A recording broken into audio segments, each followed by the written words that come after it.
राष्ट्रोन्नति के पथ पर नित्य प्रेरणा। एक दिन, एक पृष्ठ, एक विचार। श्री गुरुजी समग्र 12 खंडों का संक्षिप्त रूप भारतीय विचार साधना पुणे द्वारा प्रकाशित किया गया है।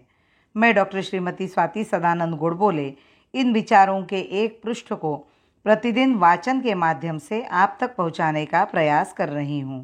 यह प्रकाशित विचार हमें प्रतिदिन प्रेरणा देते रहेंगे। आज दिनांक 18 मार्च का विचार। शिक्षा का उद्देश्य चारित्र्य निर्माण। शिक्षा का अर्थ है मनुष्य को जीवन के इस अंतिम लक्ष्य की ओर उन्मुख करना, तैयार करना। इस अंतिम लक्ष्य की प्राप्ति के लिए आवश्यक है कि मनुष्य में अनेक प्रकार के सद्गुण हो।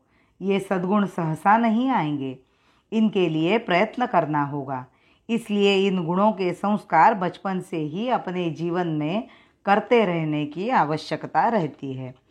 इन सद्गुणों का उल्लेख कई बार हमारे समाज जीवन में होता रहता है।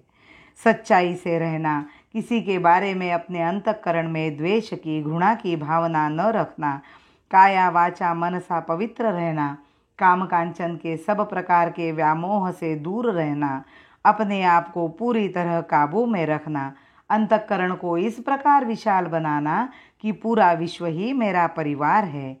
इस विशाल मानव समाज की सेवा में स्वयं को पूरी तरह समर्पित कर देना, इस समर्पण में भी कोई स्वार्थ मन में न आने देना आदि संस्कार बहुत आवश्यक है। यह कार्य सरल नहीं है। इसे वही कर सकते हैं जो राष्ट्र की परंपरा को जानते हैं, अपने राष्ट्रीय पूर्वजों का समुचित आदर करना जानते हैं, राष्ट्र और मातृभूमि से नितांत प्रेम करते हैं, अपने अंतःकरण में इस विशुद्ध भाव को धारण करते हैं कि राष्ट्रहित के सामने व्यक्तिगत हित नाम की कोई चीज़ नहीं है, जो सोचते हैं कि राष्ट्र रूपी भगवान की पूजा करने के लिए जीवन का कोई भी पक्ष दुर्बल नहीं रहने देना चाहिए। इसलिए जीवन को पूर्ण पवित्र बनाने का जो प्रयत्न करते हैं, ऐसे व्यक्तियों की संगठित शक्ति द्वारा ही राष्ट्र के वैशिष्ट्य का रक्षण एवं संवर्धन होता है, और तभी इस संघर्षपूर्ण विश्व में राष्ट्र को आबाधित वैभवशाली बनाए रखना संभव होता है।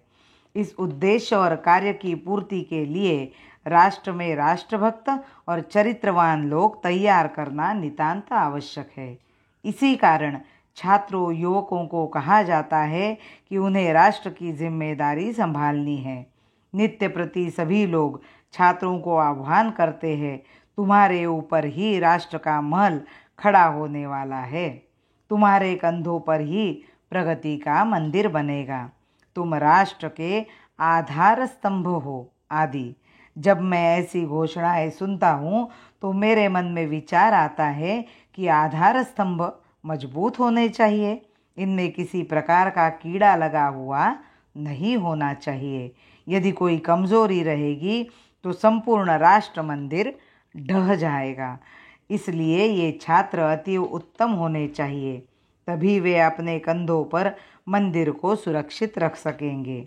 मानव जीवन की स्वतंत्रता नष्ट नहीं होने पाए, मानव जीवन की स्वतंत्रता नष्ट नहीं होने पाए, यंत्र व्यवस्था हृदयहीन में स्वत्व नहीं खोने पाए, यंत्र व्यवस्था हृदयहीन में स्वत्व नहीं खोने पाए, स्वत्व नहीं खोने पाए।